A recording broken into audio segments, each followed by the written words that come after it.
رب اشرح لي صدري ويسر لي أمري واحلل عقدة من لساني يفقه قولي. اللهم إنا نستعينك ونستغفرك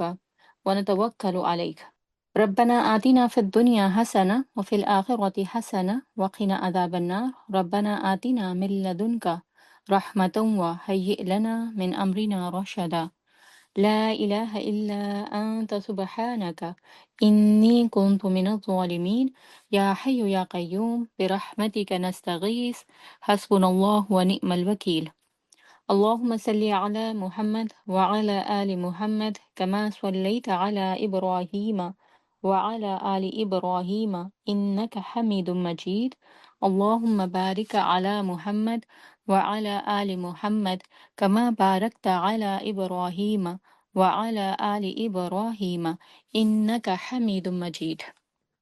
یہ سورت دو ناموں سے مشہور ہے. ایک اس کا نام ہے سورت بنی اسرائیل اور دوسرا نام ہے سورت الاسراء. اور یہ سورت الاسراء جو ہے، اس میں چونکہ ایک واقعہ اللہ کے نبی صلی اللہ علیہ وسلم کی زندگی سے نقل کیا گیا ہے اور اللہ تعالیٰ نے اس کی طرف اشارہ کیا ہے، تو اسی سے اس کا نام جو ہے الاسراء جو ہے موسوم کیا جاتا ہے. اس صورت کے اندر بہت سے امپورٹنٹ سبجیکٹس ہیں، بہت امپورٹنٹ ٹاپکس ہیں، لیکن صورت کا آغاز جس اسٹرائکنگ انداز میں کیا گیا ہے، جس آیت کے ساتھ کیا گیا ہے، وہ اس بات کی متقاضی ہے کہ ہم اس کے اوپر دھیان دیں اور دیکھیں کہ اللہ تعالیٰ اپنے پیغمبر کو کن نشانیوں کو دکھانے کے لیے مسجد الحرام سے بیت المقدس لے کر گئے تھے، کیونکہ اس کا تعلق ہمارے ایمان کے ساتھ ہے. اور وہ چیزیں جو اللہ نے اپنے پیغمبر کو دکھائیں اور پیغمبر صلی اللہ علیہ وسلم نے جو ہمیں بتایا، ہمارا کام کیا ہے کہ اگر وہ ثابت ہو جاتا ہے صحیح حدیث کے ساتھ، تو ہم اس کے اوپر آمنا و صدقنا کہیں، ہم اس کے اوپر ایمان لائیں اور جو آپ نے کہہ دیا اس کو اپنی نجات کا ذریعہ بنانے کی کوشش کریں. آیت جو ہے وہ اس طرح سے شروع ہوتی ہے کہ اللہ تعالیٰ کہتے ہیں سبحان الذی اسری بعبدہ لیلا من المسجد الحرام الی المسجد الاقصی اقصى الذي باركنا حوله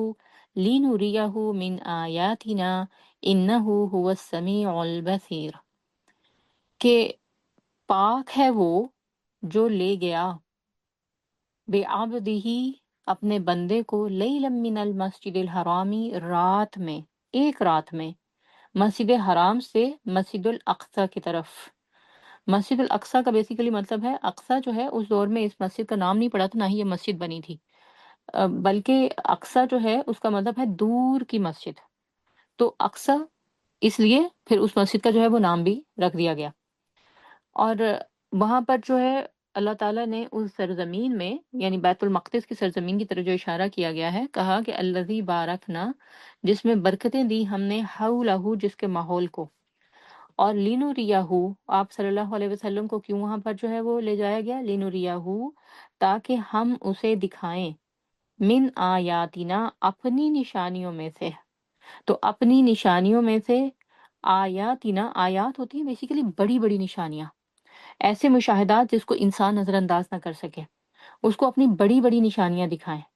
اور پھر اس کے بعد اللہ تعالیٰ نے کہا انہ هو السمیع البصیر، اللہ خوب سننے والا اور خوب جو ہے وہ دیکھنے والا ہے، سب کچھ سننے والا ہے، سب کچھ جو ہے وہ دیکھنے والا ہے. تو زمین پر رہتے ہوئے ہم انسانوں کی باتیں،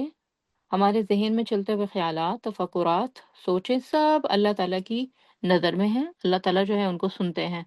اور ہم بعض اوقات اپنے دماغ اور دل کی باتیں خود نہیں سن پاتے، لیکن اللہ تعالیٰ جو ہے وہ ان کو سنتے ہیں. اور اسی طرح زمین کے اوپر جو کچھ بھی ہوتا ہے، یا ہمارے جسموں کے اندر یا جسموں کے باہر، یا رات کے اندھیرے میں یا دن کے اجالے میں یا کہیں چھپ کر، سب کچھ جو ہے وہ اللہ کی نظر میں ہے.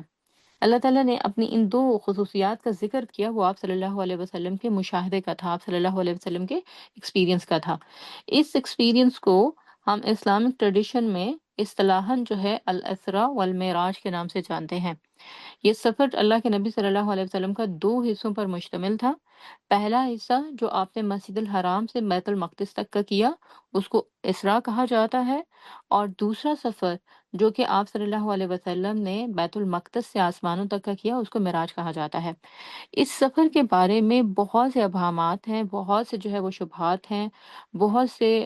ماڈرن تھیورسٹ جو ہیں وہ اس کے اوپر ڈاؤٹس کریٹ کرتے ہیں. پرانے تو کرتے ہی کرتے تھے، یعنی آپ صلی اللہ علیہ وسلم نے جب ان مشاہدات کا، جو اللہ تعالیٰ نے آپ کو رات کے اس وقت میں کرائے تھے،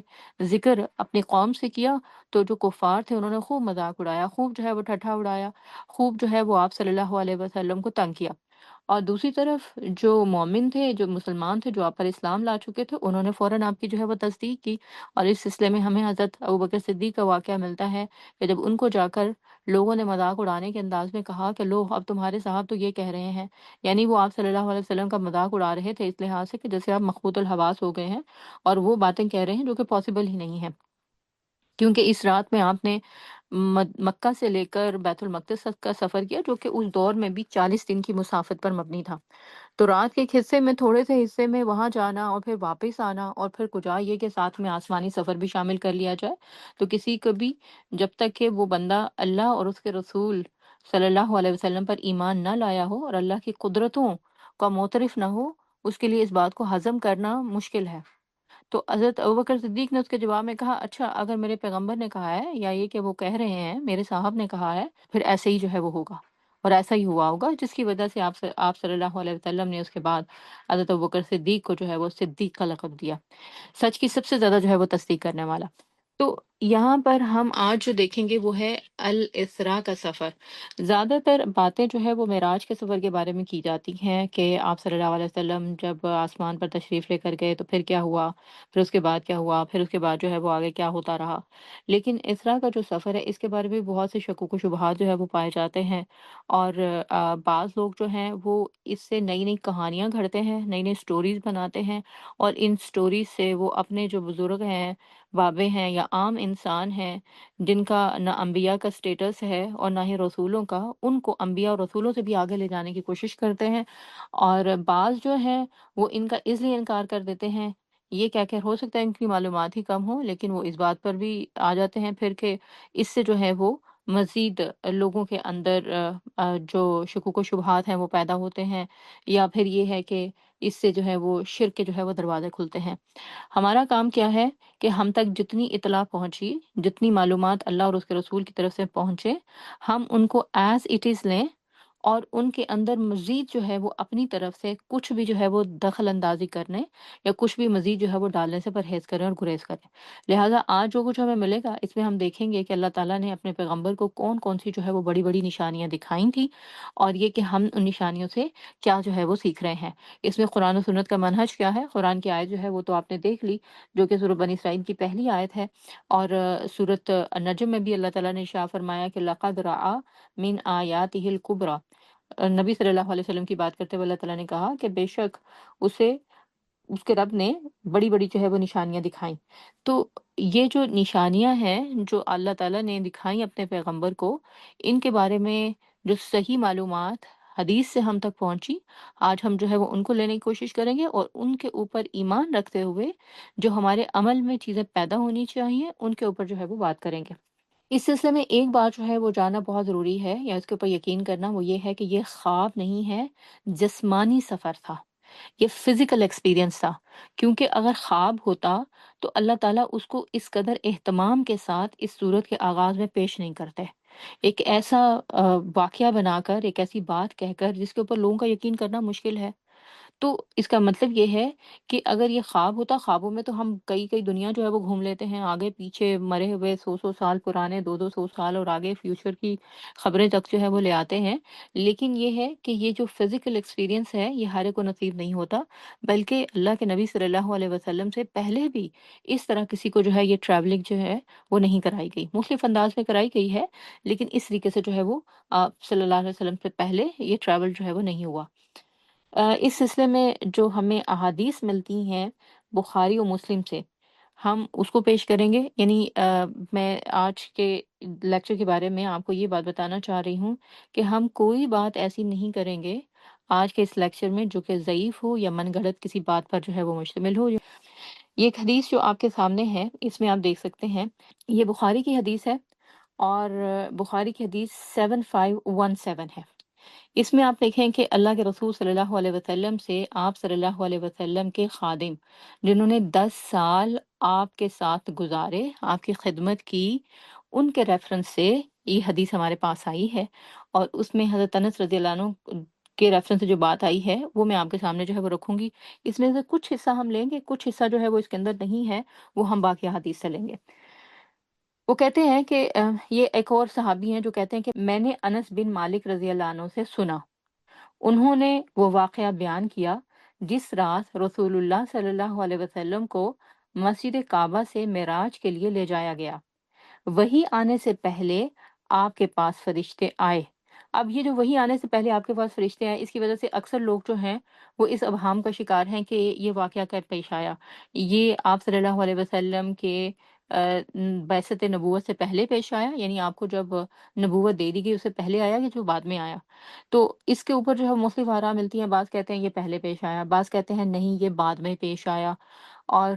جو بعد میں پیش آیا کی بات کرتے ہیں ان کے ہاں بھی جو ہے وہ مختلف کنفیوژن ہے۔ کچھ کہتے ہیں یہ رجب کے مہینے میں ہوا، جو کہ عموماً مشہور ہے ہمارے ہاں کہ 27 رجب کو ہوا۔ اچھا، کچھ کہتے ہیں نہیں، چونکہ حضرت خدیجہ رضی اللہ عنہ کی وفات جو ہے وہ رمضان کے مہینے میں ہوئی، تو یہ ہے کہ یہ واقعہ اس کے بعد کا ہے۔ اور دوسری بات یہ کہ بعض لوگوں کا کہنا یہ ہے کہ یہ اگر 10 نبوی میں حضرت خدیجہ کی وفات ہوئی ہے تو یہ اس کے بعد اسی سال میں یا اس سے اگلے سال میں محرم کے مہینے کا ہے، اور بعض کہتے ہیں نہیں ربیع الاول کے جو ہے وہ مہینے کا ہے۔ بہرحال اس کی تاریخ اور اس کے مہینے کے بارے میں اسلامک ہسٹری میں جو ہے وہ کنفیوژن پائی جاتی ہے، کسی کو جو ہے وہ نہیں پتہ، بعض رمضان کے بارے میں خیال کرتے ہیں، بعض رجب میں، بعض جو ہے وہ جو اس کو محرم میں، اور بعض جو ہے وہ ہسٹورین یا پھر یہ کہ محدثین اس کو جو ہے وہ سمجھتے ہیں کہ یہ ربیع الاول میں ہوا۔ جو عام رواج پائے ہوا دن ہے وہ رجب کا ہے، رجب کی جو ہے وہ 27 تاریخ ہے، لیکن یہ ہے کہ یہ کہیں سے کوئی جو ہے اس کی تصدیق نہیں ہوتی ہے، میں مصدقہ نہیں ہے، لہذا اس رات کو جو ہے وہ اس طرح سے اہتمام کرنا، جاگنا، پھر اگلے دن روزہ رکھنا، پھر راتوں کو جو ہے وہ اس طرح سے پروگرام کرنا، یہ کہیں سے بھی جو ہے وہ ثابت نہیں ہے۔ لیکن اس کے باوجود اگر کوئی اس رات کو کچھ جو ہے وہ کوئی اسلامی ڈسکشن کرنا چاہتا ہے، کوئی علمی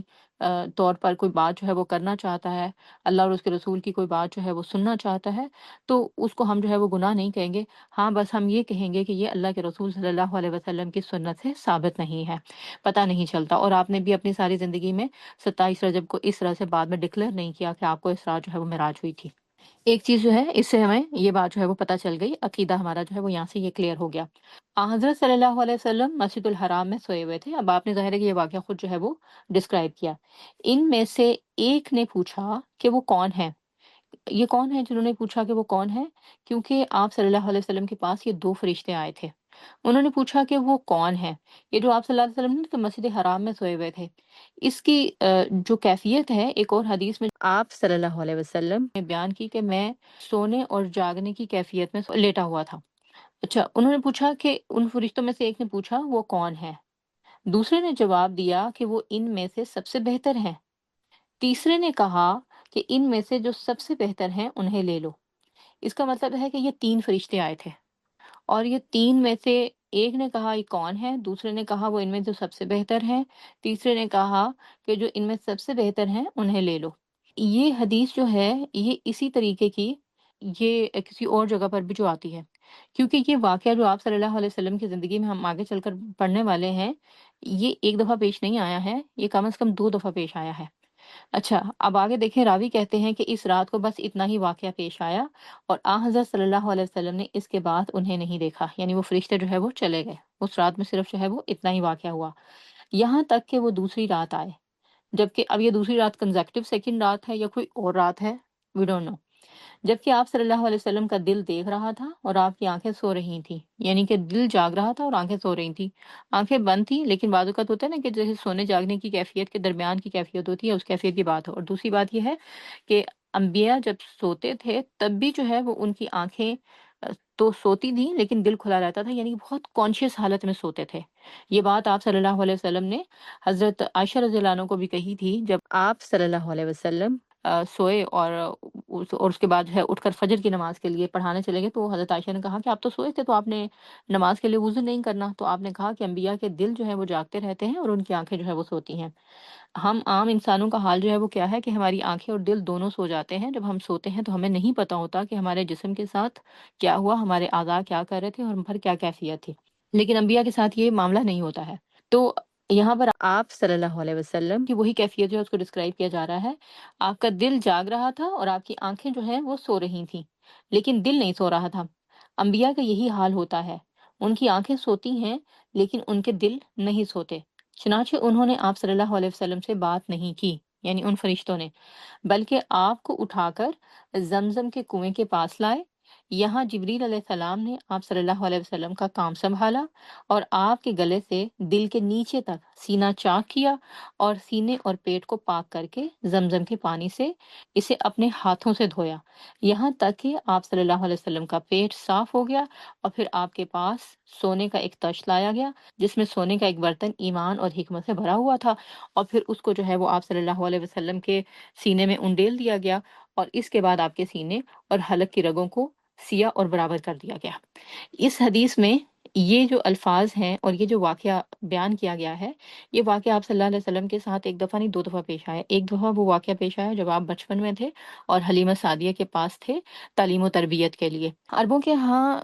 جو بچے تھے ان کو بچپن ہی میں ان کی دایاؤں کے ساتھ ان کو صحراؤں میں بھیج دیا جاتا تھا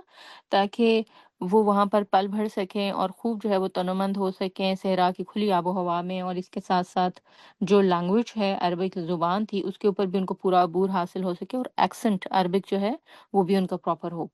تو اس کام کے لیے وہ ذرا بھیج دیا کرتے تھے، اور اس وقت جو آپ صلی اللہ علیہ وسلم کو حلیمہ سعدیہ کے پاس بھیجا گیا، اور وہاں پر ایک دفعہ آپ اپنے بہن بھائیوں کے ساتھ کھیل رہے تھے اور اسی طرح جو ہے یہ دو فرشتے آئے اور وہ آپ صلی اللہ علیہ وسلم کو لے گئے ایک سائڈ پر، اور آپ کا سینہ جو ہے وہ چاک کیا اور اس میں سے جو ہے وہ خون کا ایک لوتھڑا نکالا، اور ایک نے کہا دوسرے سے کہ یہ دنیا کا جو حصہ تھا وہ آپ صلی اللہ علیہ وسلم کے سینے سے جو ہے وہ نکال دیا گیا ہے، اور پھر اس کو جو ہے وہ دوبارہ سینے کو جو ہے وہ سی دیا گیا، اور ظاہر ہے کہ وہ جو باقی بچے تھے وہ خوفزدہ ہو گئے اور وہ بھاگے،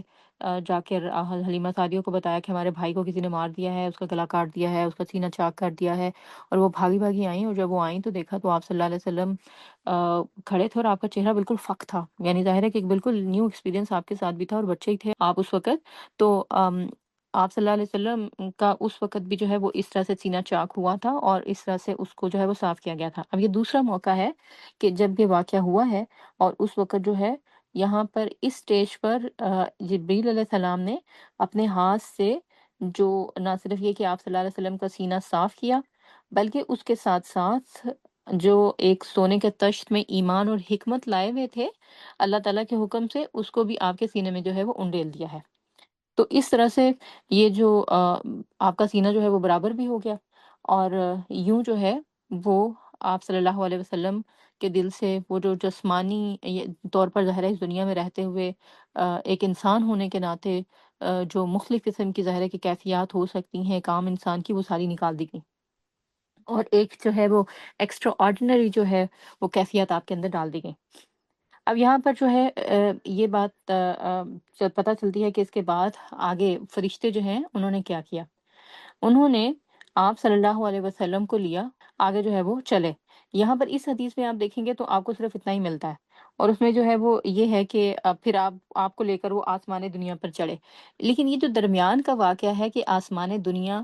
مسجد حرام سے اور آسمان دنیا کے درمیان کا، یہ واقعہ اس حدیث میں نہیں ہے، یہ واقعہ بخاری اور مسلم کی دوسری جو ہے وہ احادیث میں ہے، اور ہم انہی سے جو ہے وہ باقی واقعہ اس کو جو ہے وہ نقل کرنے کی کوشش کریں گے کہ وہ اصل میں پھر جو ہے وہ درمیان والے واقعے میں جو ہے وہ کیا ہوا، جس کو اسراء کہا گیا ہے، جس کا ذکر جو ہے سورۃ الاسراء کی اس پہلی آیت میں ہے۔ اس میں صحیح مسلم کی جو ایک روایت ہے 411، اور اس میں جو ہے وہ آپ صلی اللہ علیہ وسلم اب آگے بیان کرتے ہیں کہ پھر کیا ہوا۔ اس میں آپ صلی اللہ علیہ وسلم نے کہا کہ پھر میرے پاس ایک سفید رنگ کا جانور لایا گیا جو کہ گدھے سے اونچا اور خچر سے چھوٹا تھا، اور اس کی رفتار کا یہ حال تھا، اس کا سم وہاں پڑتا تھا جہاں اس کی نگاہ ہوتی تھی۔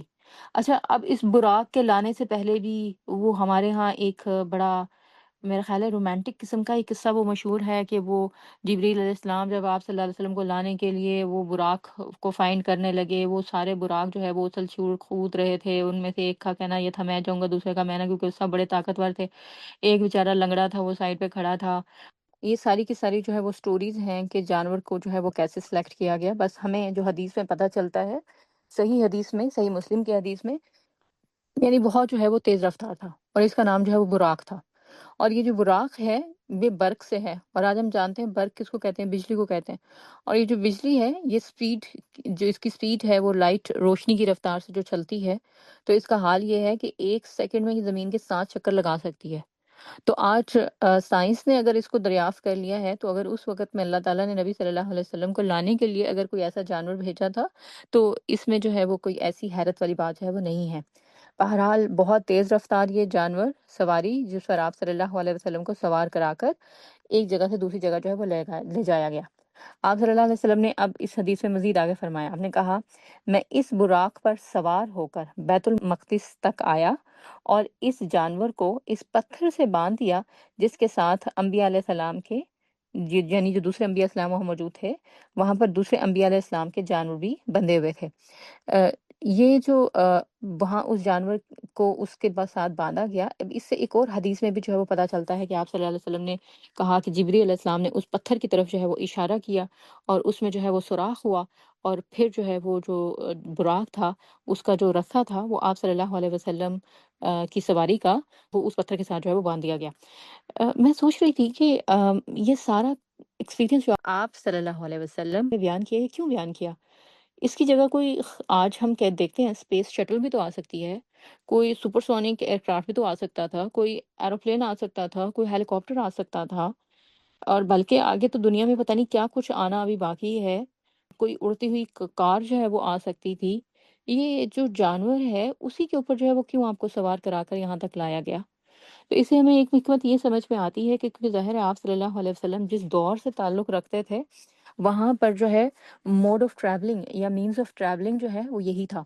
کہ جانوروں کے اوپر ہی جو ہے وہ ٹریول کیا جاتا تھا۔ تو ظاہر ہے آپ صلی اللہ علیہ وسلم کو یہاں پر اللہ تعالیٰ نے مشاہدات کروانے تھے، اور یہ نہیں تھا کہ آپ صلی اللہ علیہ وسلم کو کچھ اس قسم کی حیرت میں ڈال دینا تھا کہ اگلی باتیں جو ہے وہ آپ کرنے لگے، اور آئندہ بھی ظاہر ہے کہ یہ جانور اوپر برزخی دنیا میں کس طریقے سے کام کرتے ہیں اور کیا ہے یہ تو اللہ ہی جانتا ہے۔ اور بہرحال ہمیں یہ بھی پتہ چلتا ہے کہ دجال جو آئے گا وہ بھی گدھے پر بیٹھ کر ہی آئے گا، اور اس کے گدھے کا جو ہے وہ خاص ذکر ملتا ہے۔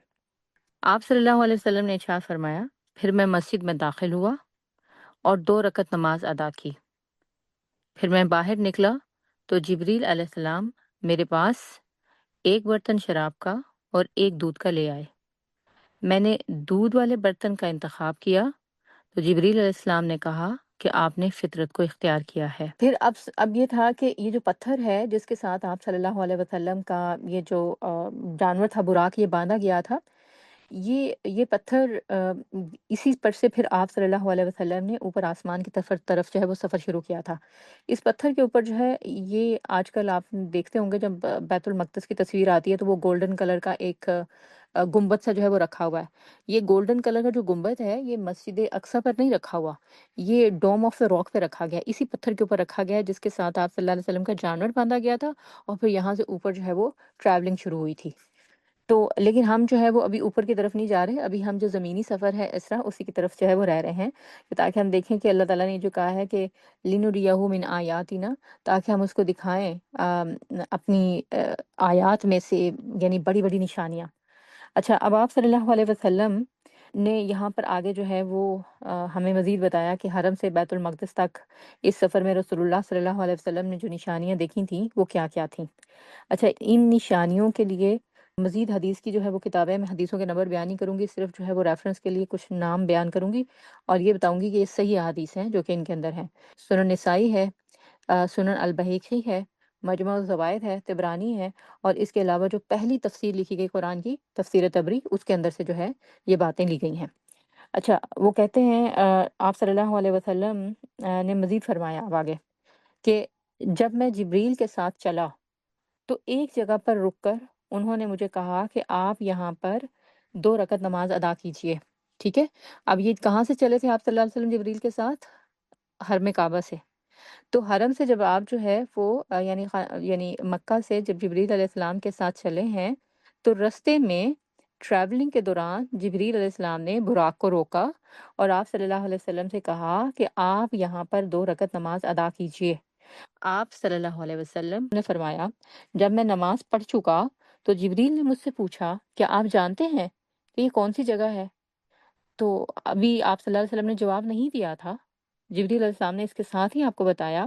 پھر ساتھ ہی کہا کہ یہ طیبہ ہے جو آپ صلی اللہ علیہ وسلم کی ہجرت گاہ بنے گی۔ طیبہ یعنی کہ جس کا نام آج مدینہ طیبہ ہے یا مدینہ النبی ہے۔ تو یہ جو طیبہ کا یہ شہر ہے، یہاں پر آپ صلی اللہ علیہ وسلم کی ہجرت سے پہلے ہی آپ صلی اللہ علیہ وسلم کو روکا بھی گیا، آپ کو دکھائی بھی گئی وہ جگہ، اور پھر اس کے بعد آپ صلی اللہ علیہ وسلم کو جبریل علیہ السلام نے کہا کہ آپ یہاں پر 2 رکعت نماز ادا کر لیجئے۔ اب آپ یہ لفظ ہے وہ یاد رکھیے گا، 2 رکعت نماز آپ کو وہاں پر جبریل علیہ السلام نے پڑھائے۔ پھر ایک اور جگہ پر جبریل علیہ السلام نے مجھے نماز پڑھائی، یعنی اب پھر وہاں سے روانہ ہوئے ہوں گے اس جگہ سے، اب آگے چلے، تھوڑی دیر اور گزری سفر میں، ٹریولنگ میں، تو جبریل علیہ السلام نے آپ صلی اللہ علیہ وسلم کو پھر روکا اور اس جگہ پر پھر آپ کو کہا کہ اب آپ جو ہے وہ یہاں پر نماز پڑھیں۔ آپ صلی اللہ علیہ وسلم کہتے ہیں پھر ایک جو اور جگہ پر جبریل علیہ السلام نے مجھے نماز پڑھائی اور فرمایا یہ طور سینا ہے جہاں اللہ تعالیٰ نے موسیٰ علیہ السلام کے ساتھ کلام فرمایا تھا۔ ٹھیک ہے، 2 جگہ ہو گئی جہاں آپ صلی اللہ علیہ وسلم نے نماز پڑھی۔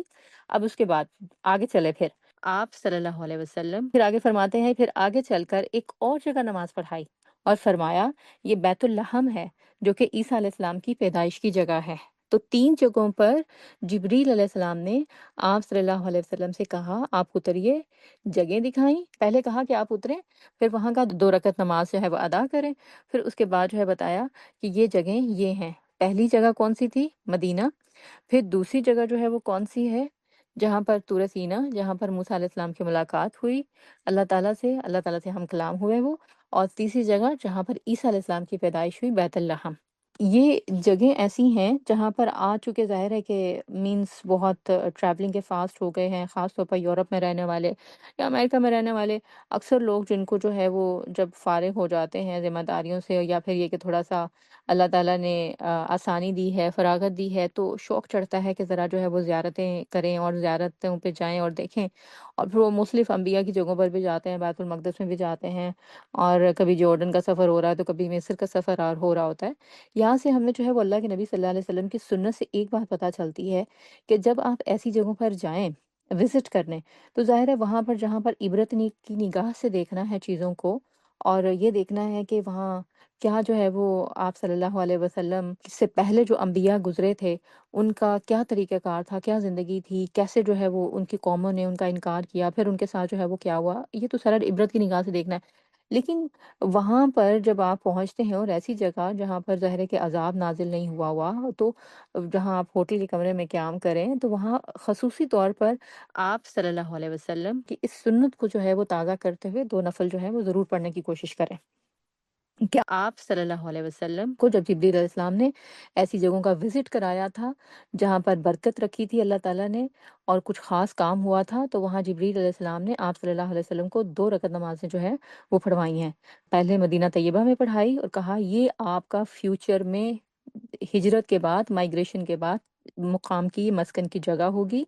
اور دوسرا جو ہے وہ کہا یہ وہ جگہ تھی جہاں پر موسیٰ علیہ السلام نے اللہ تعالیٰ سے کلام کیا، اور تیسری جگہ جہاں عیسیٰ علیہ السلام کی پیدائش ہوئی۔ پھر اس کے بعد اب آگے آپ صلی اللہ علیہ وسلم مزید بتاتے ہیں پھر کیا ہوا۔ پھر کہتے ہیں پھر میں بیت المقدس پہنچا جہاں تمام انبیاء جمع تھے، جبریل علیہ السلام نے مجھے امام بنایا تو میں نے نماز میں ان کی امامت فرمائی۔ اچھا، اس حدیث میں اتنا ہی ہے، اور آپ صلی اللہ علیہ وسلم کو یہ جو امام الانبیاء کا ٹائٹل دیا گیا ہے نا، یہ اسی حدیث میں جو آپ بیان ہوا ہے کہ آپ صلی اللہ علیہ وسلم نے تمام انبیاء کی امامت کرائی، اس وجہ سے جو ہے وہ دیا جاتا ہے۔ اب یہ کہ اللہ تعالیٰ نے ظاہر ہے کہ آپ کو یہ عزت دی، آپ کو یہ مرتبہ جو ہے وہ نصیب کیا، تو اس لیے اس کے اوپر جو ہے اللہ ہی کی جو ہے وہ بڑائی اور اللہ ہی کی جو ہے وہ جو ساری قدرت کار فرما ہے اس عالم میں، اسی کے اوپر اللہ ہی کی تقدیس جو ہے وہ بیان کی جا سکتی ہے کہ سبحان اللہ و بحمدہ سبحان اللہ العظیم۔ پھر اس کے بعد صحیح مسلم کی ایک اور حدیث ہے، اس میں جو ہے وہ اللہ کے نبی نے اللہ تعالیٰ کے حکم پر یہ جو سفر کیا تھا بیت المقدس تک، مسجد حرام سے لے کے، اس میں جو ہے وہ کچھ مزید ڈیٹیل بتائی ہے، وہ یہ ڈیٹیل بھی بڑی انٹرسٹنگ ہے، سننے سے جو ہے وہ تعلق رکھتی ہے۔ آپ صلی اللہ علیہ وسلم نے فرمایا میں نے اپنے آپ کو بیت المقدس میں پایا۔ پچھلی حدیث میں تو ہم نے دیکھا نا کہ بیت المقدس آپ پہنچے، وہاں پر آپ نے تمام انبیاء کی جو ہے وہ امامت کرائی۔ یہاں پر ہم دیکھتے ہیں کہ جب آپ بیت المقدس پہنچے پھر وہاں کا کیا سین تھا، یہاں مزید اس حدیث میں جو ہے وہ ڈیٹیل آئی ہے۔ آپ صلی اللہ علیہ وسلم نے ارشاد فرمایا ایک اور روایت کے مطابق کہ میں نے موسیٰ علیہ السلام کو دیکھا، وہ نماز پڑھ رہے تھے، اور وہ گندمی رنگ کے ایک مضبوط اور قوی آدمی تھے۔ تو موسیٰ علیہ السلام کو اللہ تعالیٰ نے آپ صلی اللہ علیہ وسلم کو دکھایا، اور دکھایا کہ موسیٰ علیہ السلام جو ہے وہ نماز پڑھ رہے تھے۔ اچھا، اور وہ کیا ان کا رنگ کیسا تھا؟ گندمی تھا، مضبوط تھے اور قوی آدمی تھے۔ موسیٰ علیہ السلام کا ہم نے جتنا ذکر قرآن میں پڑھا ہے، ان کا ذکر پڑھ پڑھ کے موسیٰ علیہ السلام سے ظاہر محبت بھی ہے، اور ان کو دیکھنے کا شوق بھی بڑا ہوتا ہے کہ وہ کیسے تھے، کیا ان کا ذہن تھا، اور کس طرح سے وہ کام کرتے تھے، اور کون سی قوم تھی جو انہوں نے سنبھالی ہوئی تھی، خود ان کی اپنی شخصیت جو ہے وہ کیسی تھی۔ تو اس حدیث سے ہمیں پتہ چلتا ہے کہ وہ گندمی رنگ کے تھے اور ایک مضبوط اور قوی آدمی تھے۔ اچھا، اسی طرح عیسیٰ علیہ السلام وہ کون تھے؟ ان کو دیکھنے کا بھی بڑا شوق ہے کہ وہ آئیں گے آخر میں بھی آپ صلی اللہ علیہ وسلم کے بعد، اور پھر جس طریقے سے وہ آپ صلی اللہ علیہ وسلم کے حجرہ مبارک میں ہی آپ کے ساتھ جو ہے وہ دفن بھی ہوں گے۔ تو کون ہے وہ شخصیت؟ پھر آپ نے کہا کہ میں نے عیسیٰ علیہ السلام کو دیکھا۔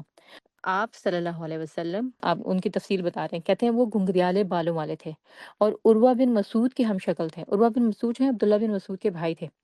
تو کہا کہ یہ ان کی طرح کی جو ہے ان کی شکل تھی۔ پھر فرمایا گندمی رنگ والے، لمبے اور گھنگریالے بالوں والے تھے، اور ان کے بال جو ہے ان کے کندھوں تک پہنچ رہے تھے، یعنی شولڈر تک جو ہے وہ عیسیٰ علیہ السلام کے بال تھے۔ اور پھر ساتھ میں آپ نے مزید ڈیٹیل بتائی اور بتایا کہ ان کے سر سے پانی ٹپک رہا تھا، اور مجھے بتایا گیا کہ یہ عیسیٰ ابن مریم ہیں۔ اچھا، عیسیٰ ابن مریم کی یہی وہ نشانی ہے کہ جب وہ آسمان سے تشریف لائیں گے دمشق کی مسجد میں مینار پر آسمان سے نزول فرمائیں گے، تو اس وقت بھی یہی نشانی ان کی جو ہے بتائی گئی کہ ان کے سر سے اس وقت بھی جو ہے وہ پانی ٹپک رہا ہوگا۔ اسی سفر میں آپ کو دجال بھی دکھایا گیا۔ پھر آپ صلی اللہ علیہ وسلم فرمایا کہ پھر میں نے کعبے کے پاس ایک اور شخص کو دیکھا۔ اس شخص کے حلیے کے بارے میں بھی آپ صلی اللہ علیہ وسلم نے بتایا اور کہا کہ گھنگریالے بال تھے اور دائیں آنکھ سے کانا تھا، اور اس کی ایک آنکھ جو ہے وہ انگور کی طرح پھولی ہوئی تھی، اور مجھے بتایا گیا کہ یہ دجال ہے۔ اسی طریقے سے جس طریقے سے عیسیٰ علیہ السلام کے بال لمبے اور گھنگریالے تھے، اسی کی کاپی جو ہے وہ دجال نے کی، اور آپ صلی اللہ علیہ وسلم کو دجال کو بھی دکھایا گیا اس سفر کے دوران میں۔ پھر اس کے بعد آپ صلی اللہ علیہ وسلم اس حدیث میں آگے چل کر بیان کرتے ہیں، پھر میں نے ابراہیم علیہ السلام کو دیکھا، وہ بھی کھڑے نماز پڑھ رہے تھے، اور ان کے سب سے زیادہ ہم شکل تمہارے صاحب ہیں، کہ رسول اللہ صلی اللہ علیہ وسلم کی شکل سب سے زیادہ جو ہے وہ ابراہیم علیہ السلام سے ملتی ہے۔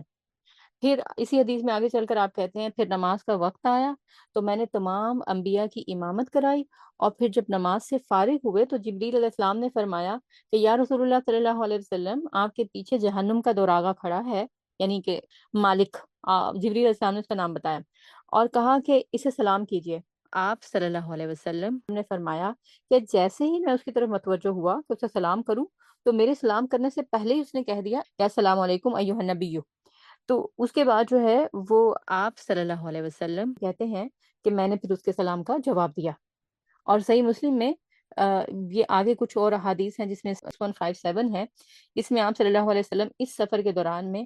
آپ صلی اللہ علیہ وسلم کی جو مزید مشاہدات تھے اس کے بارے میں بھی بتاتے ہیں۔ آپ نے فرمایا کہ اس سفر کے دوران میں نے مسجد حرام سے بیت المقدس جاتے ہوئے سرخ ٹیلے کے پاس موسیٰ علیہ السلام کو اپنی قبر میں نماز پڑھتے ہوئے دیکھا، وَهُوَ قَائِمٌ يُصَلِّي فِي الْقَبْرِ۔ تو اس کا مطلب یہ ہے کہ موسیٰ علیہ السلام کا اپنی قبر میں جو نماز پڑھنا تھا، اب اس کو کوئی بنیاد بنا کر یہ باتیں ظاہر ہے بہت سارے لوگ کرتے ہیں، تو اس کے بعد جو ہے وہ جو نتیجے نکالتے ہیں وہ یہ نکالتے ہیں کہ قبر میں جو ہے وہ جو انبیاء ہوتے ہیں اور رسول ہوتے ہیں وہ زندہ ہوتے ہیں، اور ان کی ایک لائف ہوتی ہے۔ اس کے بارے میں تو ظاہر ہے کہ ہم ایمان رکھتے ہیں اس بات پر کہ وہ ان کی ایک جو انبیاء کے اوپر اس زمین کو اللہ تعالیٰ نے حکم جو دیا ہے کہ انبیاء کے جسموں کو کھانا اس کے اوپر حرام ہے، تو ظاہر ہے کہ انبیاء جو ہیں وہ اپنے جسموں کے ساتھ بالکل صحیح حالت میں قبر میں موجود ہوتے ہیں، لیکن موسیٰ علیہ السلام کا یہ جو نماز پڑھنا ہے، کھڑے ہونا ہے، یہ برزخی موڈ ہے، اس کو ہم نہیں سمجھ سکتے وہ کیسے کھڑے تھے، کیوں کھڑے تھے، اور کس طرح سے تھا۔ اور ایک اور حدیث میں آپ صلی اللہ علیہ وسلم نے کہا کہ اگر میرا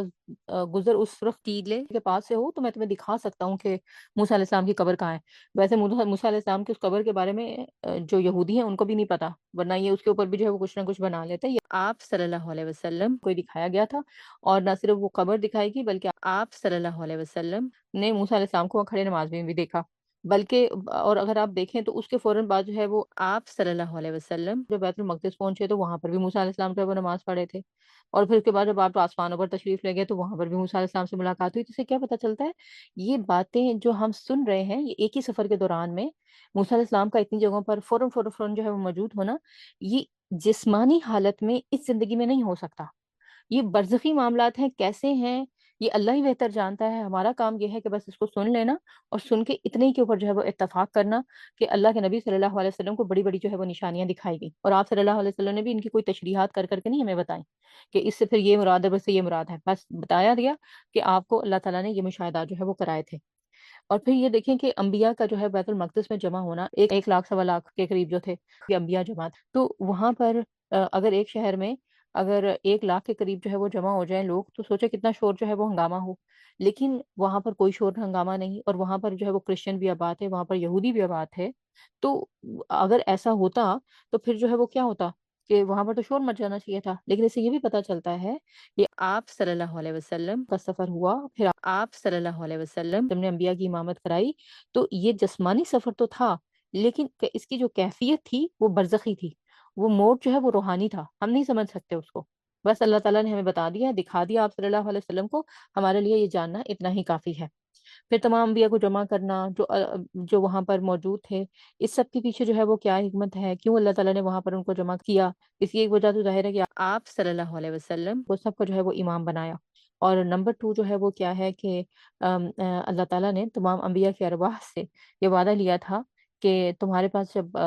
پیغمبر آئے تو تم اس کی جو ہے وہ حمایت کرو گے اور اس کا جو ہے وہ ساتھ دو گے، اور خاص طور پر آخری پیغمبر کی جو ہے وہ بات کی ہے بعض مفسرین نے اس کے اوپر، تو وہ کہتے ہیں کہ جو آخری جگہ پر سارے انبیاء کو اکٹھا کر کے آپ صلی اللہ علیہ وسلم سے امامت کروائی گئی، وہ اسی وعدے کا جو اللہ نے انبیاء کی روحوں سے کیا تھا اور انہوں نے اس کا اقرار کیا تھا، اس کے پورا ہونے کا ظہور اور اس کے پورا ہونے یا ظہور ہونے کا وقت تھا وہ۔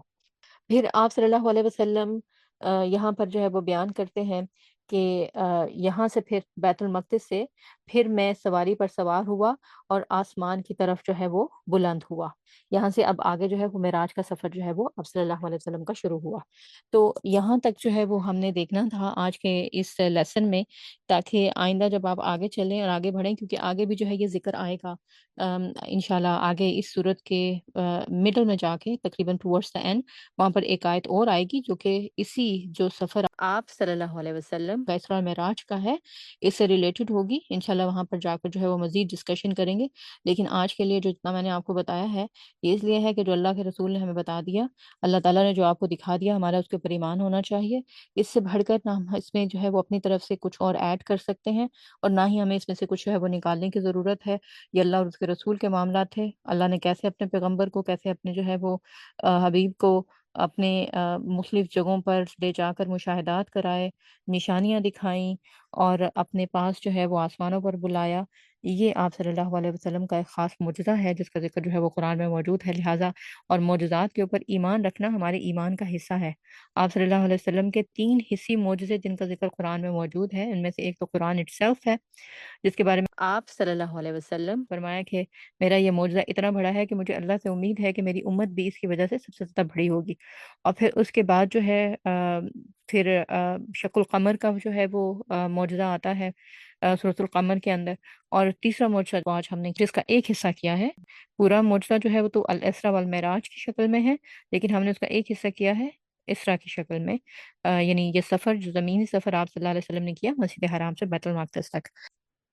سبحانك اللهم وبحمدك أشهد أن لا إله إلا أنت أستغفرك وأتوب إليك سبحان ربك رب العزة عما يصفون وسلام على المرسلين والحمد لله رب العالمين۔ بسم اللہ الرحمن الرحیم۔ سبحان الذي أسرى بعبده ليلا من المسجد الحرام إلى المسجد الأقصى الذي باركنا حوله لنريه من آياتنا إنه هو السميع البصير۔